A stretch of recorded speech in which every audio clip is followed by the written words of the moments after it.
చేతన్ రాజ్ గారు, ఇప్పుడు డయాబెటిస్ ఉన్న వాళ్ళలో మనం చాలా రకాల ప్రాబ్లమ్స్ చూస్తుంటాము. మెయిన్‌గా వచ్చే ప్రాబ్లమ్స్ ఏంటంటే, నరాల బలహీనత అని అంటుంటారు. సో, నిజంగా నరాల బలహీనత వస్తే ఒకవేళ డయాబెటిస్ ఉన్న వాళ్ళకి, సో, మీ దగ్గర అట్లాంటి ఎవరన్నా పేషెంట్స్ వచ్చారా? సో, వాటిని నరాల బలహీనతని మనం కంట్రోల్ చేసుకోవచ్చా? మీరేం రెమెడీస్ చెప్తారసలు? ఇలాంటి పేషెంట్స్ వచ్చిండ్రా అని అడిగినరు కదా. హ్మ్. ఒక పేషెంట్ వచ్చి ఏమన్నారు అంటే షూస్ వేసుకొని తిరుగుతున్నా సార్, హ్మ్. భద్రాచలం దగ్గర ఊరు, ఆడికెళ్ళి వచ్చిండ్రు. ఏం పని చేస్తారంటే వ్యవసాయం చేస్తాను. షూస్ వేసుకొని వచ్చిండు ఆయన. రాగానే సార్ సారీ, బయట చెప్పేసి రావాలి కానీ నేను డైరెక్ట్ వచ్చేసిన. హ్మ్. ఎందుకంటే నేను ఇంట్లో కూడా సాక్స్లు వేసుకొని ఉంటా. డైరెక్ట్ కాళ్ళు కింద పెడితే జిమ్ జిమ్ జిమ్ జిమ్ అంటాయి కాళ్ళు. ఓకే. మళ్ళా ఇది కూడా మా బాబు అమెరికాకి వెళ్ళి తెచ్చిండు షూస్. 2 ఏళ్ళకి ఒకసారి వస్తాడు, ఓ 4 పేర్లు పట్టుకొని వస్తుండు. లాస్ట్ 7-8 ఏళ్ళ నుంచి ఇదే నడుస్తుంది. హ్మ్. ఇష్టంతో వేసుకుంటలేను నేను, హ్మ్. వ్యవసాయం చేసేటోని.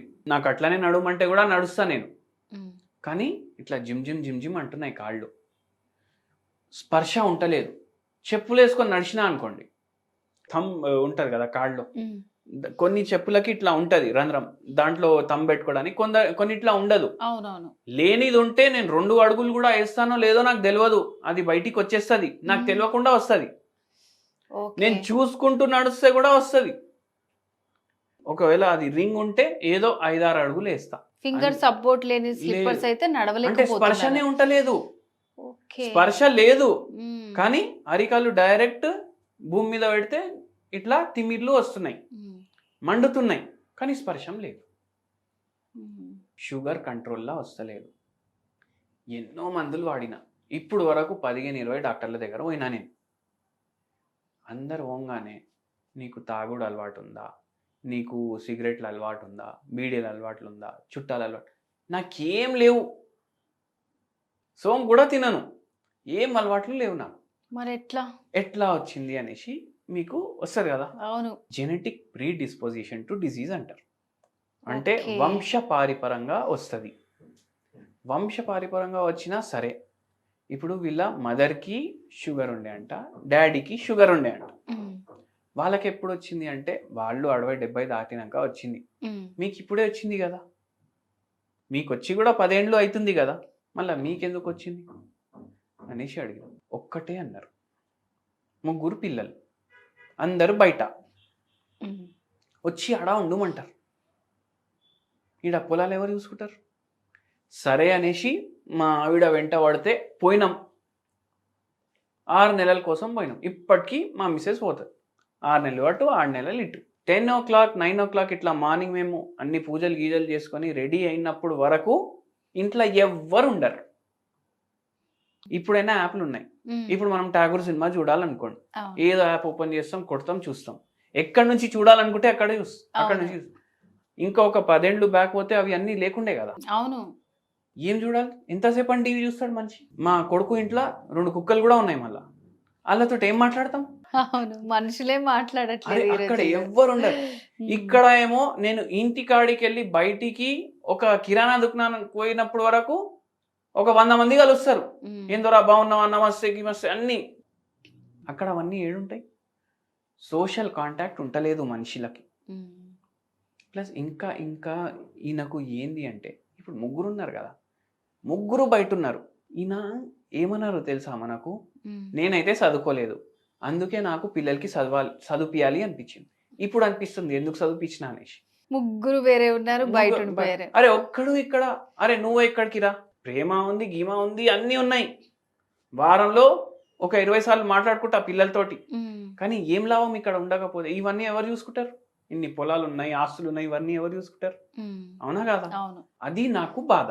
ఆ బాధతోటి వచ్చింది ఆయనకు. మళ్ళా దాని మీద వంశపారిపరంగా కూడా రోగాలు వస్తాయి. హ్మ్. ఇప్పుడు షుగర్ వ్యాధి ఉంది ఈయన దాంట్లో. నరాలు ఇట్లా డ్యామేజ్ అయినాయి షుగర్ వల్ల. స్ట్రెస్ ఉంది. మళ్ళా పొలాలు ఉన్నాయి. పొలాలు ఉంటే ఇంకోటి ఏమవుతుంది తెలుసా? మందు కొడతారు కదా మొత్తం పొలాల్లో. అవునవును. ఆ మందులకి కూడా షుగర్ వస్తుంది. సో ఆయన ఎన్ని రోజులు వ్యవసాయం చేసుకొని వచ్చాడు, ఏం అలవాట్లు లేవు, అయినా సరే మీరు రికార్డ్ చూస్తే ఇలాంటివన్నీ ఈ మందుల వల్ల కూడా వస్తుంది. ఓకే. కొడతారు కదా, పెస్టిసైడ్ కొడతారు కదా, అవునవును. ఫర్టిలైజర్, పెస్టిసైడ్, అవిటితోటి క్యాన్సర్ వ్యాధి కూడా వస్తుంది. షుగర్ రాదా? వస్తుంది. ఇప్పుడు ఈయనకు కంటిన్యూస్ ఎక్స్పోజర్ కూడా ఉంటుంది కదా. వీళ్ళకు ఎవరైతే పొలాల్లో పనిచేస్తారో వాళ్ళకి ఎక్స్పోజర్ కూడా ఉంటుంది కదా. అట్లా ఈయనకు అట్లా కూడా వచ్చి ఉండొచ్చు. మళ్ళీ ఇంకోటి చూడండి, వంశపారంపరంగా అందరికీ కూడా రాదు కదా. ఇప్పుడు 10 మంది పిల్లలు ఉన్నారు ఒకరికి, ఆయనకు షుగర్ వ్యాధి ఉందనుకోండి, అందరికైతే షుగర్ వ్యాధి రారు కదా. పిల్లలకి 3 4 వస్తుంది. అయితే స్ట్రెస్ ఎప్పుడైతే డామినేట్ చేస్తుంది లైఫ్లో, అప్పుడు మన జీన్స్లో ఉన్న రోగాలు బయట పడతాయి. ఓకే. అయితే ఈ పేషెంట్కి పెస్టిసైడ్కి ఎక్స్పోజర్ ఉండి మనం ఫుడ్ వాష్ చేసుకొని తింటాం కదా, ఫ్రూట్స్ కానీ ఏమన్నా వండేటప్పుడు కూడా వాష్ చేస్తాం, కానీ పెస్టిసైడ్ దాని లోపల కూడా ఉంది. ఎంత వండినా పెస్టిసైడ్ లోపలికెళ్ళి అయితే తీయలేం కదా బయటికి. పైన వాష్ చేస్తే పైన ఉన్నది పోతుంది, కానీ లోపల ఉండేది అది పోదు. అందుకే ఇన్ని కేసులు కూడా పెరుగుతున్నాయి. ఈ పేషెంట్కి కూడా నరాలు అందుకే డ్యామేజ్ అయినాయి. ఈ ఆలోచనలు, ఈ predisposing factors, family history, పెస్టిసైడ్కి ఎక్స్పోజర్, ఇవన్నిటి వల్ల వచ్చిండొచ్చు నాకు షుగర్. ఈ పేషెంట్కి పూర్తిగా తగ్గింది షుగర్.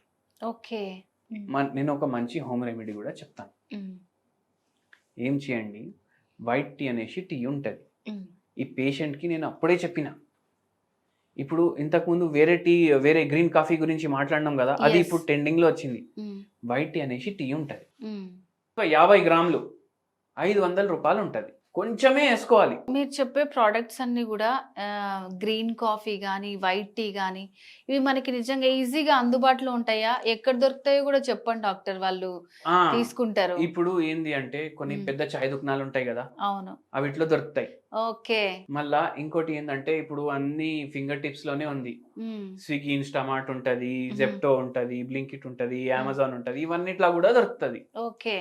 3 పూటలు మీరు చాయ్ తాగుతారు అనుకోండి, దాని బదులు వైట్ టీ తాగండి. ఇప్పుడు ఇది కాస్ట్లీ ఉంది కదా అందరికి, అరే 500 రూపాయలకి చటాకు వస్తుంది. 2 గ్రాములు ఒక్క రోజుకి సరిపోతుంది. అంటే అందాజా నెలకు 500. మన కేబుల్ కనెక్షన్ కి కట్టుకుంటాం కదా. మళ్ళా మీరైతే 3 పూటలు తాగు అంటున్నారు.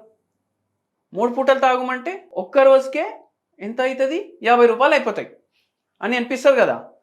కానీ ఏం చేయాలంటే 2 గ్రాములు వేసుకుంటారు కదా, బాయిల్ చేసి అది మీరు ఫిల్టర్ చేసుకుంటారు కదా, అదే టీ లీఫ్ మీరు మళ్ళీ ఇంకోసారి కూడా వాడచ్చు. ఒక్కసారి యూజ్ చేసిన దాన్ని రీయూజ్ చేసుకోవచ్చు, అప్పటికప్పుడు వాడుకోండి. లేకపోతే ఏం చేయండి అంటే మంచిగా బాయిల్ చేయండి వాటర్ని, ఒక 1 లీటర్ వాటర్ని, ఇది దాంట్లో వేసి ఒక ½ అన్ అవర్ వదిలేసేయండి. ఈ వాటర్ని ఫిల్టర్ చేసుకొని 1 లీటర్ వాటర్ బాటిల్లో నింపుకోండి. కాపర్ బాటిల్ బెటర్, లేదు అంటే స్టీల్ బాటిల్. ప్లాస్టిక్ బాటిల్ వాడొద్దు. దాహం వేసినప్పుడు ఆ నీళ్ళు తాగండి. సో 1 లీటర్ నీళ్లు తాగినట్టు ఉంటది, మనకు వైట్ టీ కూడా పోయినట్టు ఉంటది. అవునా కదా. షుగర్ వ్యాధి పేషెంట్లకు చాలా బెనిఫిషియల్ ఉంటది ఇది. సో దీంట్లో మనం ఇంకేం యూజ్ చేయవసరం లేదు, జస్ట్ హాట్ వాటర్ సేమ్ ఈ వైట్ టీ లీవ్స్ వేసేసుకొని చేసుకోవచ్చు అనమాట. సో చాలా మంచి రెమెడీ చెప్పారండి. నిజంగా చాలా మంది అనుకుంటారు నాకు ఏం అలవాట్లు లేవు కదా, ఎందుకు వచ్చింది షుగర్ అసలు అని అనుకునే వాళ్ళకి చాలా బెస్ట్ ఎగ్జాంపుల్ చెప్పారు sir. Thank you so much.